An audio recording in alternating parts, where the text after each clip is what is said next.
حق تعالیٰ نے بھی ابراہیم علیہ السلام سے اسماعیل کو ذبح کروانا تھوڑی مقصود تھا، بلکہ جو دل کے اندر محبت تھی اس پہ چھری چلانا مقصود تھا، کہ ہم یہ دیکھنا چاہتے ہیں دل میں ہماری محبت زیادہ ہے یا اولاد کی محبت زیادہ ہے۔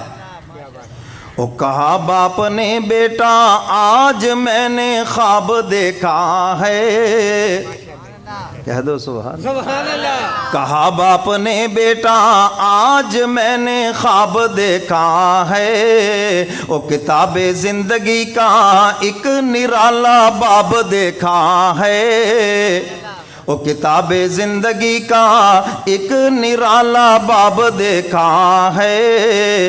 ابراہیم علیہ السلام بیٹے کو علیحدہ کر کے فرماتے ہیں بیٹا آج میں نے خواب دیکھا ہے، خواب کے اندر میں تیرے خون سے اپنے ہاتھوں کو رنگین کر رہا ہوں، میں تجھے اللہ کی رضا پر اور اللہ کے حکم پہ ذبح کر رہا ہوں، فانظر ماذا ترا، بتائیے نا تیری کیا رائے ہے۔ اب آگے بھی تو حضرت اسماعیل علیہ السلام ہیں جن کے نسب سے میرے محبوب کملی والے پیغمبر نے آنا ہے۔